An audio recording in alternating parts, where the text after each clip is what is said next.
Ako po ay isang doktor po. Civil engineer ako. Isa po akong dating pastor for almost years sa Born Again Christian. Ilan lamang sila sa mga nakapanayam ng INC News Team na tumanggap ng bautismo sa Iglesia ni Cristo sa distrito ng Rizal. Isinagawang pagbabautismo sa lokal ng Angono.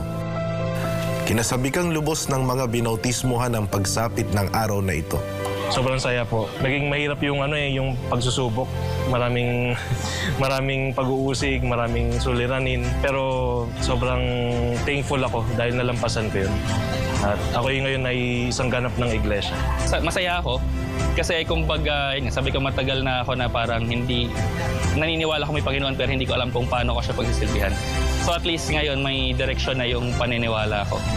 Kumbaga alam ko na kung paano pagsisilbihan yung Panginoon na alam ko sa sarili ko na meron talagang Panginoon. Alam ko na kung paano siya ngayon pagsisilbihan ng tama. Sa ngayon po, hindi ko po maano po yung damdamin ko po, sobrang saya po. Sobrang saya, hindi ko maipaliwanag po yung nararamdaman. Maano pong yung luha ko, yung iyak ko, yung galak ko, hindi ko po maano po yung kaligayahan na meron po ako ngayon. Lalong-lalo po ako ngayon. Isa po ako sa pinili. Masayang-masaya po ako na isa akong iglesia ni Cristo po. Ang mga dalisay na aral sa Biblia na siyang itinataguyod ng Iglesia ni Cristo, ang pangunahing nagtulak sa kanila na magpa siyang umanib sa iglesia.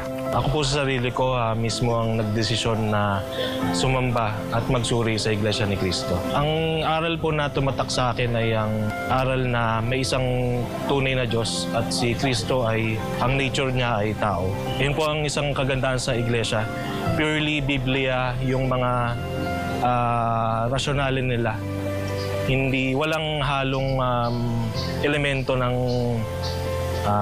pag-iisip ng individual, kundi purely na galing sa aklat ng aral.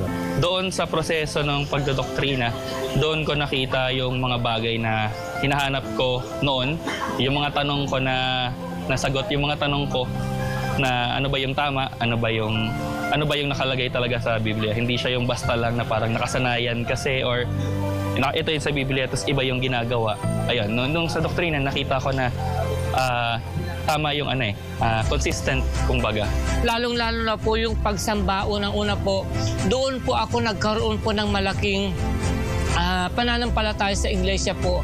Very solemnly po yung pagsamba po ng iglesia po.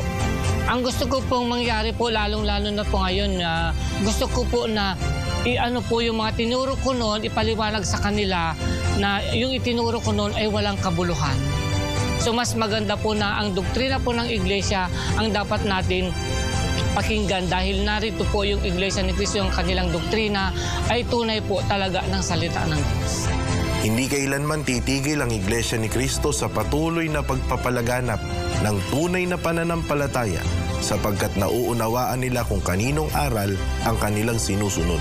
Ang pagtulong po sa kapwa ay isang napakagandang gawain po na dapat nating laging sinasanay gawin.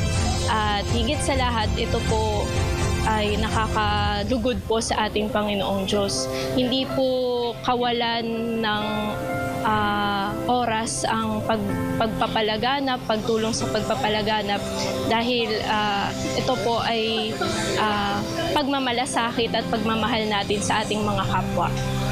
Ito